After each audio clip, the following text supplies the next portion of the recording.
You're inside the Mouse Castle with Tim and Anthony.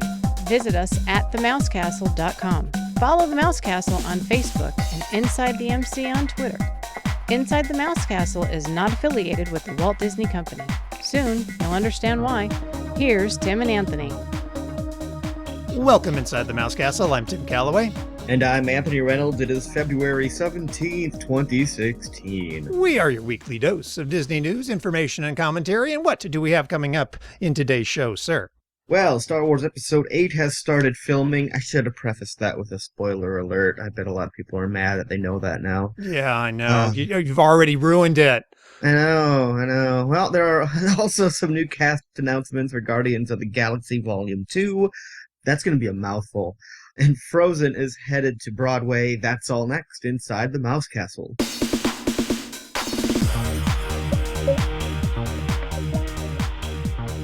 Guardians of the Galaxy Volume 2. Wait, Guardians of the Galaxy Volume 2. That's 11 freaking syllables. That's too many words. That's too many syllables. Too many syllables. Oh my God. Why are there so many syllables? Yeah, whereas Star Wars Episode 8 just rolls more trippingly off the tongue. Yeah, I wonder what that's going to be called. What do you think? Episode 8 of Revenge of the Sith. Yeah, there you go. We didn't get it right the first time, so we're going to try it again with the same title. Attack of the Phantom Menace. Revenge of the Wren. Oh, hey, that works, because the Wren, the Knights of Ren. Well, Star Wars Episode 8 is filming now, and there was a YouTube video that they had put out. Now, somebody had implied that was the opening shot of the movie. We don't know that. Did they say that? Well, it's picking up exactly where The Force Awakens left off, and actually, I'm just kind of speculating here on plot, but I think Episode 8 is just going to be 2 hours of Luke Skywalker and Rey staring at each other on that island. I think, yeah. I mean, it was a long time ago in a galaxy far, far away, but it's still happening, I say. Yes, and it's going to go into Episode 9. Who do you think will be the first one to blink? Probably Jar Jar when he falls from the sky. Jar Jar blinks. Yeah, there we go. Nice. Yeah. Yeah, I mean, it started filming, so I guess that's it. We have a release date for the movie, right? We do. It's going to come out on December 15th of 2017. Unless they change it. Yes. Well, they already have. It had a summer release date in 2017, but they bumped it to December. Good. Which I think Rian Johnson breathed a sigh of relief there because it gave him more time to finish the film. So that's good. Yeah, I like Star Wars in the wintertime. I love the smell of napalm in the morning. Aw. Anyway, the entire cast of The Force Awakens, save one notable exception, is returning. Well, what if he does? And I'm not going to say, because it's not a spoiler at this point. If you haven't seen the movie, it's too late. What if Harrison Ford actually does return? I don't know. It'd be interesting. Yeah, just flashback. A flashback. See, I'm thinking there's got to be a flashback. You need to fill in the backstory on Kylo Ren's relationship with Mommy and Daddy. Yeah. There are some new cast members that are joining the party. It's Benicio del Toro is going to be in it, as is Laura Dern. Ooh. Which I thought was pretty cool. Jurassic Park Wars. That'd be cool. Luke Skywalker fighting dinosaurs in space. Oh my God. I just got a cold chill when you said that. That sounds like the coolest idea ever. This needs to happen. Yeah, I think there needs to be like a Guardians of the Galaxy crossover in there too. Why just Chris Pratt can play two roles. He can play his Jurassic World role and he can be Star-Lord. And then has kind of a hint of The Parent Trap. Oh, very good. Chris Pratt. Yeah. So Han Solo is really his dad. And he and Kylo Ren are going to spend the whole movie trying to get Han Solo and Leia back together again. Well, I was thinking we'd somehow have Star-Lord and his character in Jurassic World. The Parent Pratt. I like that. Too many puns this episode. I know. Well, I think the difference is we're recording this in the daytime, which is rare for us. We usually are recording this late at night. It is light outside. We might actually be awake right now. I think there's like too much light getting into our brain and it's affecting us. I don't care for it. Also, I haven't had a drink yet. I haven't had a drink either. So there is going to be a Han Solo movie. We kind of knew that already, but Bob Iger officially confirmed it last week. Bob Iger the Tiger. That's right. Big Bob. He's great. How do you feel about the Han Solo movie? Are you excited? Are you perplexed? You know, right now I'm cautiously optimistic about the standalone films, but if they aren't part of the actual trilogies, my excitement is not as high for it. I feel like I'll be more lenient with accepting any flaws in those ones. Because I feel like the episode numbers are like going to be the big ones to watch. Mm-hmm. But these little ones, you know, they're not really, I don't know. They're not as big of a deal. But you know, the origins, I mean, these are all basically origin stories. Rogue One is about how they got the plans to the Death Star, and then Han Solo obviously is about the early years of Han Solo. I think in many respects, those movies are going to be under a lot of pressure because there's so many things that they have to get right in those films so they come perfectly in line with the existing trilogies. You have a point there. I'm excited for Rogue One the more I hear about it. I like it. And, you know, I mean, they've got a pretty decent cast in there for Rogue One. Felicity Jones, Mads Mikkelsen. Oh, he's in that. Yes. Oh, Alan Forrest Whitaker. Tudyk is in it. Forrest Whitaker. I mean, his eye. That's a solid cast right there. And directing the movie is Gareth Edwards, who did the last Godzilla movie, the good one, not the one with Matthew Broderick. I never saw that one. It's pretty good. It's pretty good.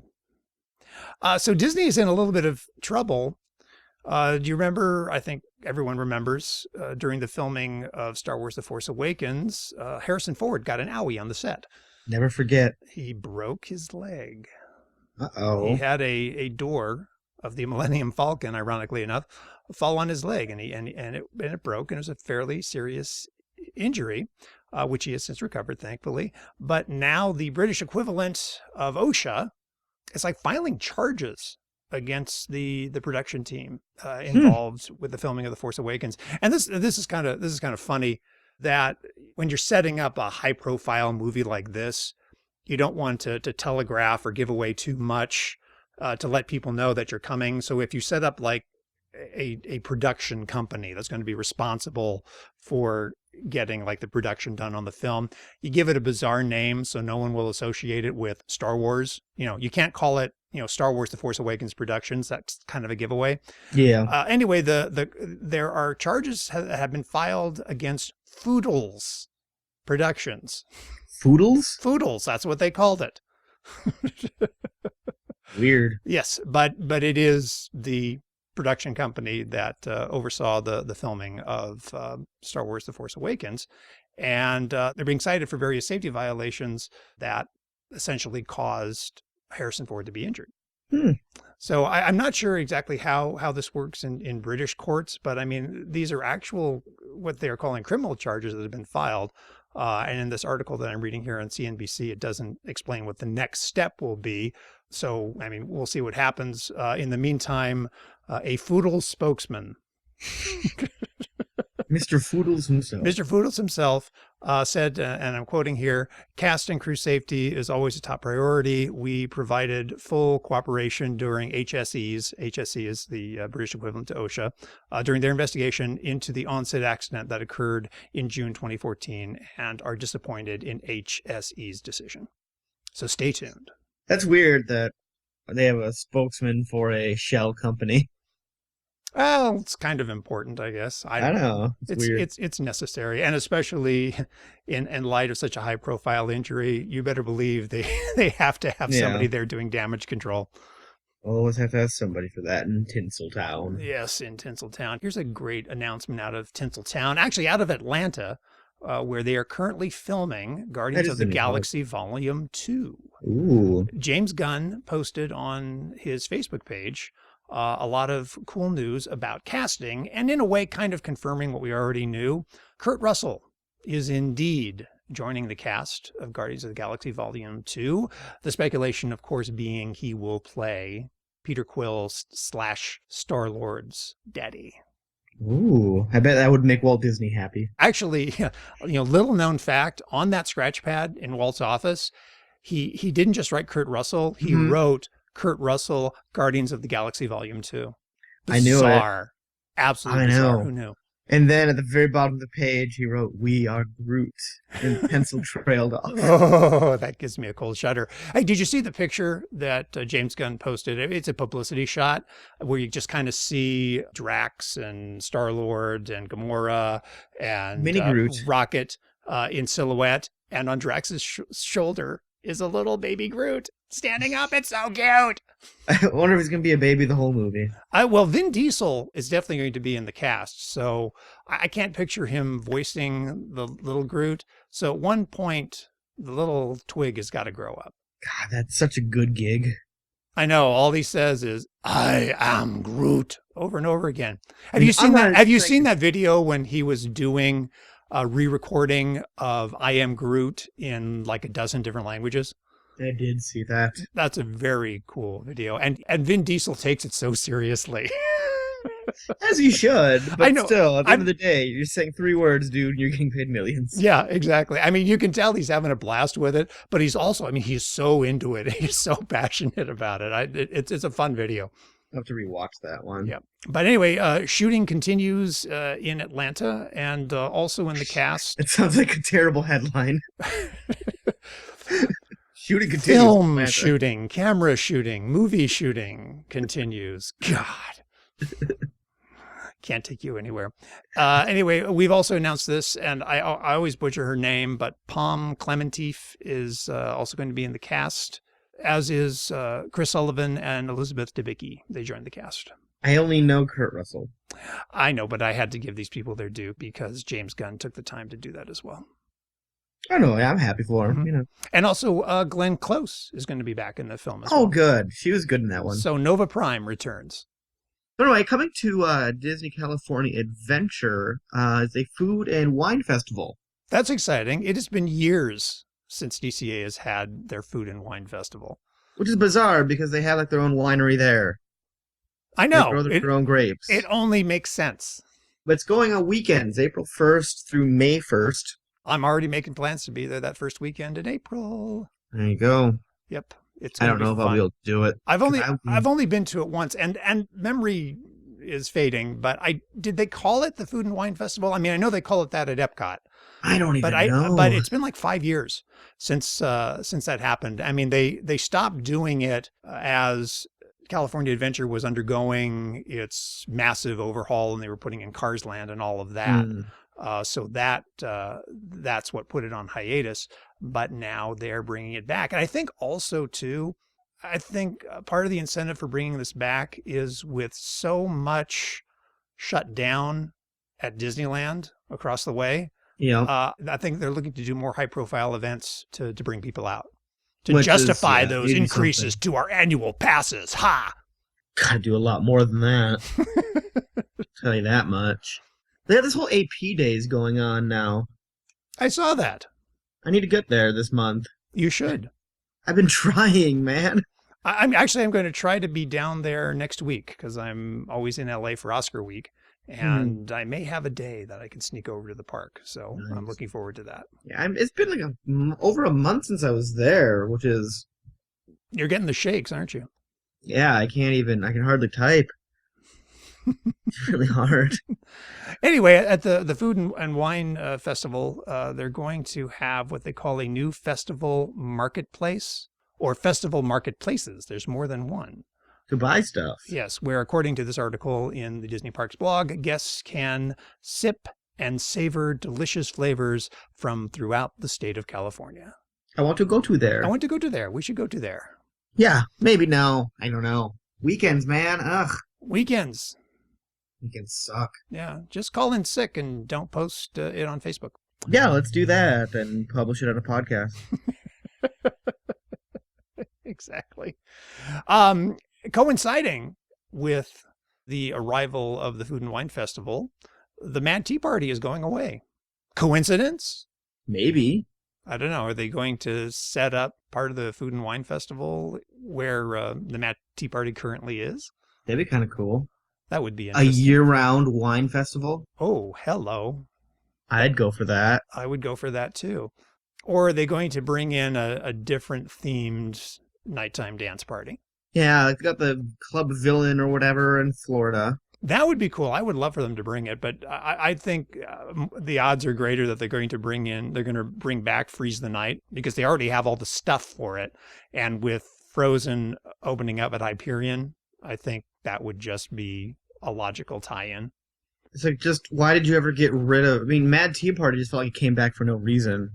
Yeah, and I'm not a fan of Mad Tea Party. I've never cared for how they themed it. It always kind of creeped me out a little bit. I don't like it. And while I'm not a fan of Frozen the movie, I thought Freeze the Night was actually pulled off pretty well. I liked Freeze the Night. That was very good. That was fun. Still never saw Electronica. I like the women with the chainsaws doing the ice sculptures. That was fun.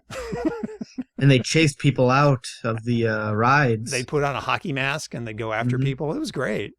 But yeah, so if you want to get in your Mad Tea Party fix, you have until March 30th to do it. And hopefully it never returns. Yeah, I won't disagree with you on that. Speaking of Mad Tea Party and things Alice, did you see the new trailer for Alice Through the Looking Glass? It actually debuted on the Grammys the other night. I did see it on YouTube. I didn't watch the Grammys. I didn't either. Why Anybody bother? can get a Grammy. You want a Grammy? Have a Grammy. Exactly. Actually, my way of watching the Grammy, as I do with most award shows, is to just watch the highlights on YouTube or whatever entertainment sites pick it up. Yeah. I didn't even do that with the Globes. Normally I'm looking at like the monologues and stuff, but didn't even get to it. You know, I'll catch the major movie awards, so I'll see the Golden Globes, the Oscars, obviously. But most other award shows, Tonys, Grammys, Emmys, I usually catch highlights the next day. But anyway, Alice Through the Looking Glass. The highlight of the trailer is that Pink is doing a cover of White Rabbit, which sounded pretty solid. Yeah, actually, I didn't even realize it was a cover. Oh, you thought it was Jefferson Airplane? Kind of. I wasn't really paying attention that much to it. I mean, she really does, get that whole, psychedelic 60s vibe, and it really works with this particular trailer, and it's probably going to be the best thing about the movie. Although I am a little bit more encouraged about it than I was before. It still feels unnecessary, but we'll see. It opens in theaters on May 27th, starring Johnny Depp and Mia Wasikowska and Helena Bonham Carter and Sacha Baron Cohen. The usual suspects. The usual suspects. Like Alan Rickman in his final role. That's right. Yes. And you can't even call him the caterpillar because he is technically a butterfly now. Aww. Which is an interesting metaphor when you really think about it. He flew. Well, here's some unsurprising news. Didn't see this coming. No. Frozen is going to be on Broadway in 2018. Nobody's going to care. Oh, Disney's going to get every drop of money they can out of the franchise, and this is going to be huge. It's going to be huge. But this is another one of those rumors that's been circulating for a while, and it was pretty much just accepted that it was going to Broadway. Well, now Disney has made it official. And it will be, we don't know a whole lot about the production as yet, other than the people that you would expect to be attached to it are attached to it. Kristen Anderson Lopez and Robert Lopez, who wrote the music for Frozen, will be doing that as well. I think they're going to write some additional songs for the musical play.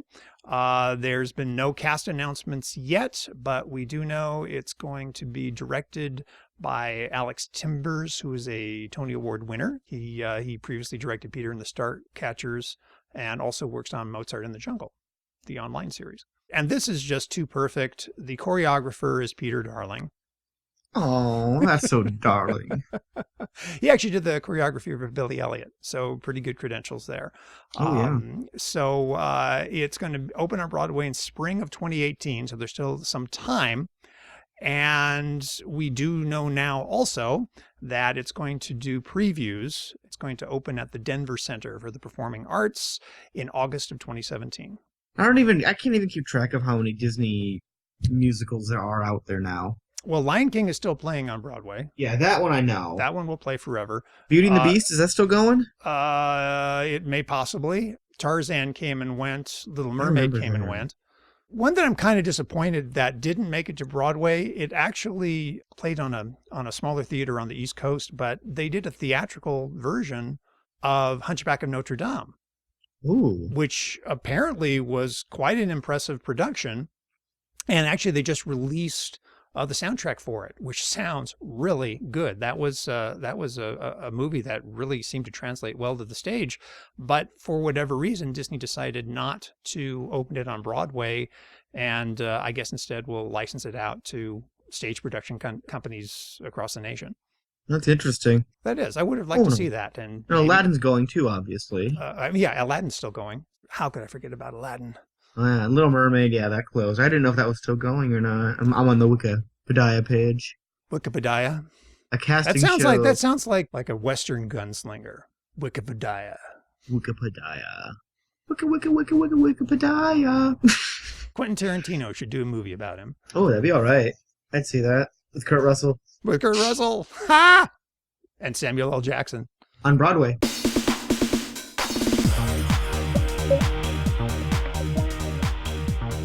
And that will do it for this edition of Inside the Mouse Castle. Don't forget to visit us at themousecastle.com, on Facebook at facebook.com/themousecastle, and on Twitter at InsideTheMC. And we are also on Instagram, Tumblr, and Pinterest, and you can subscribe to us on iTunes, Stitcher, and SoundCloud. You know, I'm looking forward to next week because I'm going to be in LA, in Tinseltown, for Oscar week. And we'll be recording our annual Academy Awards preview show. I think it's just going to be me and our friend Christy, who does this with me every year. Mm-hmm. Some of our other friends are having schedule issues, including you. Yeah, this is like the one time you're not coming on a weekend. I know. I've got to do because of the things that I've got going on, and plus we want to get it out in time for the Oscars, which are in about a week and a half. So yeah, I'll be down there during the week. Very good. So I will miss you. No, you won't. No, I won't. Not at all. And I will talk about you a lot. I bet you will, you piece of shit. And with that, we'll catch you next time on another friendly edition of Inside the Mouse Castle. See ya.